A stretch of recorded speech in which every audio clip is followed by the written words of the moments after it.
some issues and some steps that are involved when you want to take your successful extensive reading class and expand it to multiple classes, to multiple teachers, to maybe your entire school or institution. And it's a fairly basic framework. Okay, so there's nothing incredibly groundbreaking here, just a list of things that will come up and might be useful. Okay, so my name is Ben Sheeran. I work at Tohoku University in Sendai. I also work at a Okayama school called Cambridge English. And we have quite a strong kids reading program where we use phonics and graded readers to have students start reading from the first grade of elementary school on up. But today I'll mainly be talking about the kind of big institutional kind of programs that I'm doing at the university at the moment. I'd just like to take a quick questionnaire of you, just a quick show of hands, as it were. So if you have an extensive reading class that you run at the moment, could you please raise your hand? If you're part of an extensive reading program at your institution as well. Okay, so why are you here? Okay, that's quite, so quite a few people aren't using extensive reading yet. So I need to talk through the first bit. So this is what we're doing.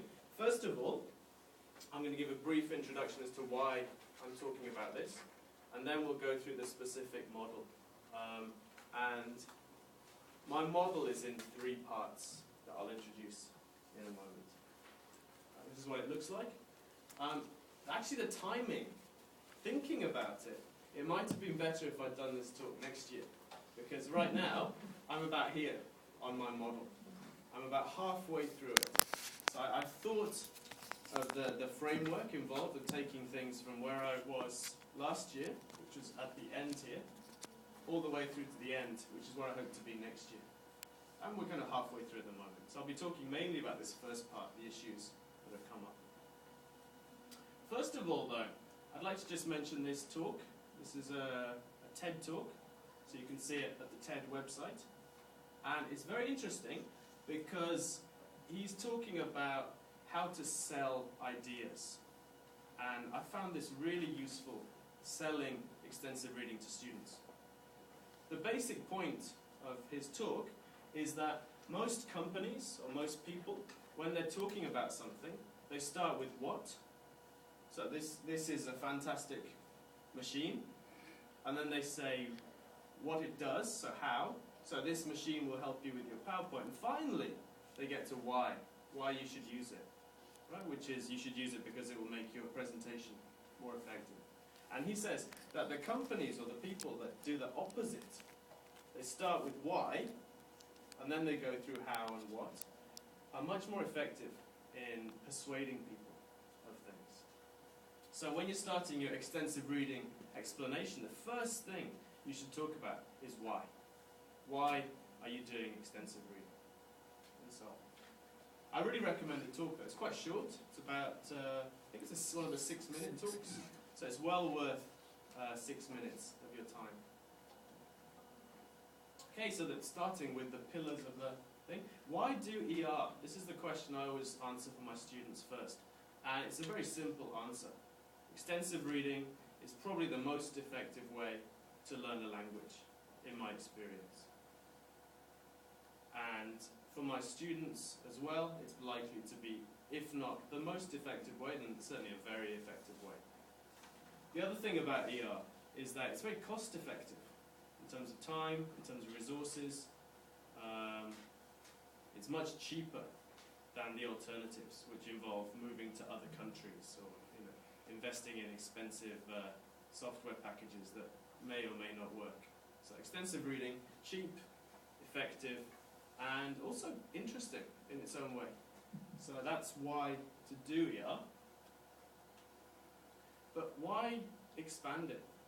If you have a very successful extensive reading class that you enjoy, that your students enjoy, why go through the headache of making it bigger, of taking it bigger, leaving your comfort zone, as it were? For me, the reason to do this is because I think all students should benefit from extensive reading. And at the moment, probably 90% of the students at my university don't benefit from extensive reading. There's no extensive reading program. There were no graded readers in the university before I got there 2 years ago. So we're slowly building up.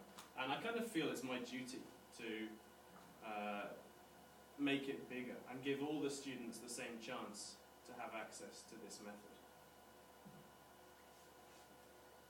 And finally, I think it's really important to take the teacher out of this.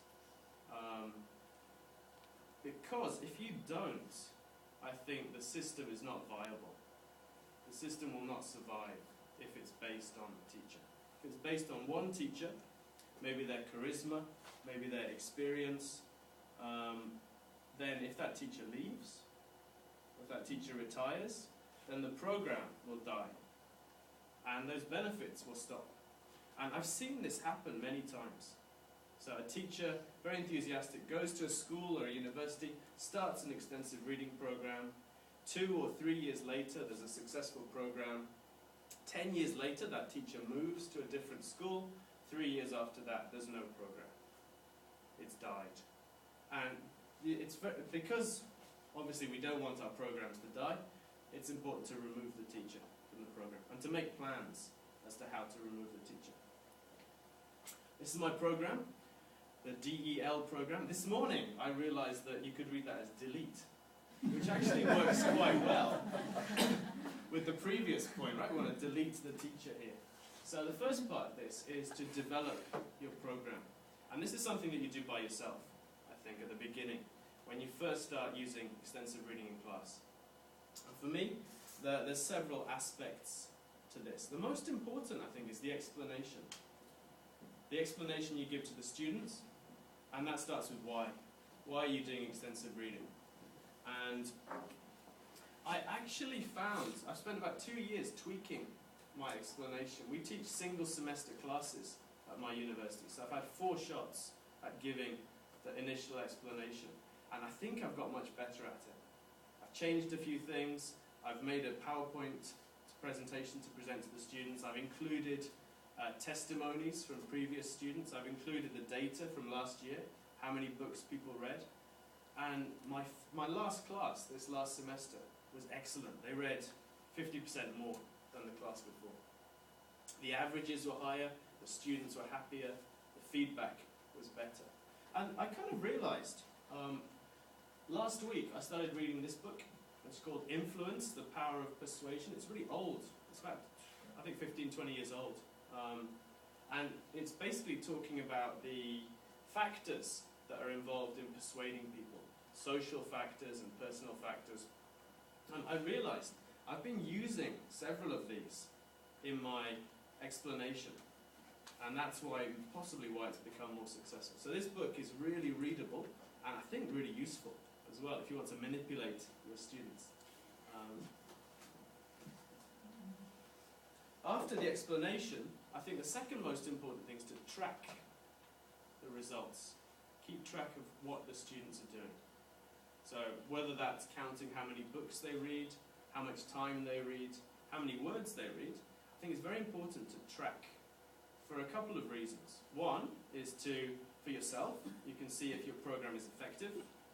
Second is for your institution, if you need to persuade the administration or you need to persuade other teachers, you can show them some figures, some data. But most importantly, tracking the results says to the students that this is important. I'm taking this seriously. And I think that, more than anything else, is the real benefit of tracking, of keeping track of things. The next thing you need to think about is resources. So to do extensive reading, you need something to read. Recently, there's lots of online resources. That might be a low-cost way to start an extensive reading program. I haven't done that. I've done the traditional way, which is to get lots of books. And for me, my books come from 3 places. I buy them myself, whether using research money or my own money. I ask my university to buy them through the library. So my library's really ramped up the buying program. I ask them how